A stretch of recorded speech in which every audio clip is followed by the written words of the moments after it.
You watched it. You know you did. Maybe it was a building collapsing. Maybe it was a hurricane swallowing a coastline whole. Maybe it was a car crash you slowed down for on the highway.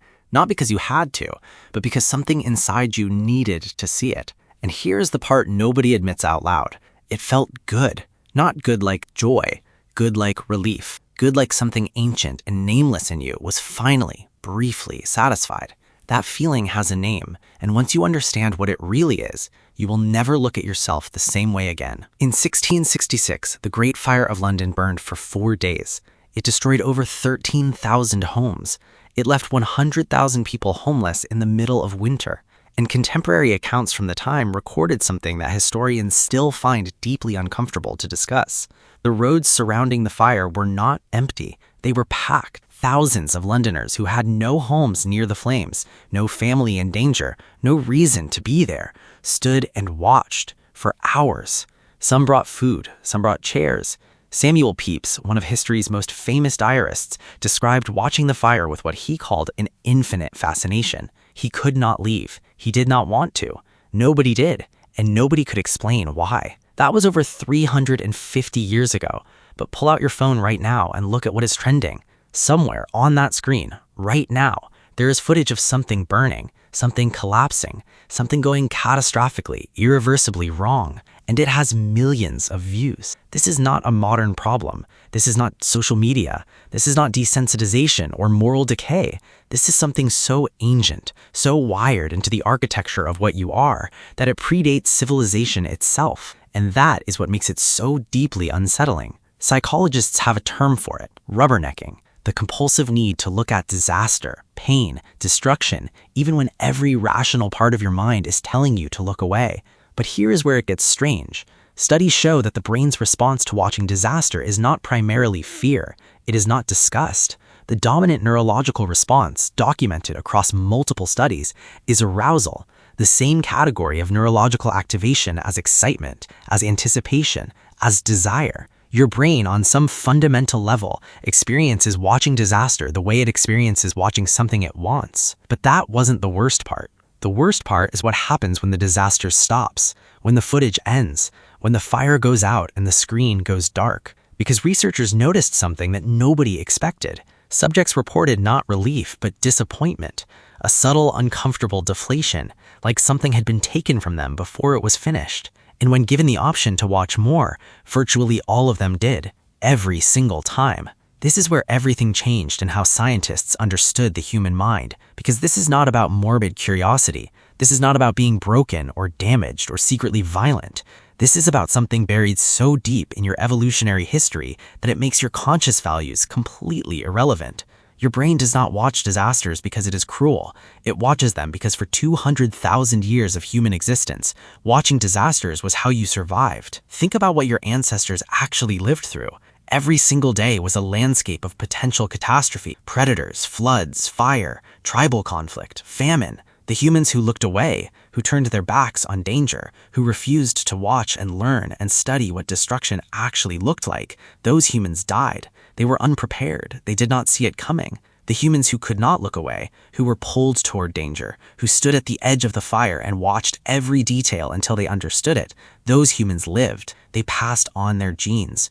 They passed on that hunger. They passed it on to you. You are not watching disasters because something is wrong with you.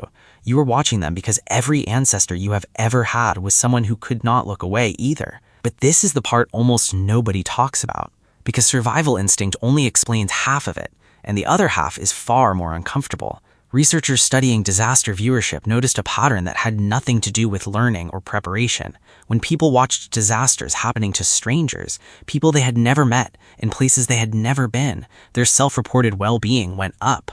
Not dramatically, but measurably, consistently, across demographics, across cultures. The technical term is downward social comparison, and it is exactly as unsettling as it sounds. On some level, beneath conscious awareness, beneath morality, beneath everything you tell yourself about who you are, watching someone else's catastrophe makes you feel safer about your own life. Their loss becomes an unconscious data point. You are still here. Your house is still standing. Your world is still intact. And the dark, quiet, biological part of your brain registers that as a win. Nobody chooses this. Nobody decides to feel it. but the data is overwhelming and it does not care about your intentions. And then, just when you think you found the bottom of this, it goes one level deeper. Because there's a third force driving this, and it is the strangest one of all. When people watch disasters unfold in real time, before the outcome is known, before the story is finished, your brain enters a state that neuroscientists describe as narrative tension, the same state your brain enters when you're watching a thriller and you don't know who survives, the same state that makes you unable to put down a book at 2 in the morning. Disaster in real time is the most compelling story your brain has ever encountered, because the stakes are real, the outcome is unknown, and something inside you needs to know how it ends. This is where it stops being about evolution. This is where it becomes something much more modern and much more dangerous. We built an entire media system around this instinct, not on accident, by design. Every news network, every viral video platform, every algorithmic feed on every device you own has been engineered by people who understand exactly what pulls the human brain into a state of compulsive attention. And disaster pulls harder than almost anything else, so they give you more of it. Calibrated, packaged, delivered in an endless, frictionless stream directly into the most primitive part of your nervous system. And your brain, ancient, hungry, never updated for this environment, consumes it without limit. Because it was never designed to have a limit. There was no limit in the wild. Disasters ended, they resolved. Your nervous system got closure and moved on. But a screen never ends. The feed never runs out. And the part of your brain that was built to watch one fire and walk away is now watching 1,000 fires every single day and calling it staying informed. This is not really about why humans love watching disasters. It's about what happens to a 200,000-year-old mind trapped inside a 21st century information machine. It's about the gap between what your biology was built for and what modern life is actually asking it to process. It's about the quiet, cumulative cost of feeding an ancient survival instinct, a diet it was never designed to consume at this scale or this speed. The fascination is not the problem. The fascination is human. The fascination kept your ancestors alive. The problem is a world that learned how to monetize it and never once asked what it was costing you to feel it this often, this intensely, this endlessly. So the next time you find yourself unable to look away from the footage, from the headline, from the image you know you should scroll past but somehow can't, I want you to hold that moment for just a second before you consume it. Not with shame, not with judgment, but with awareness. Because what you're feeling in that moment is not evidence of something broken in you. It's evidence of something ancient, something that walked out of the wilderness inside a body that looked like yours, felt fear the way you feel it, and survived by refusing to look away.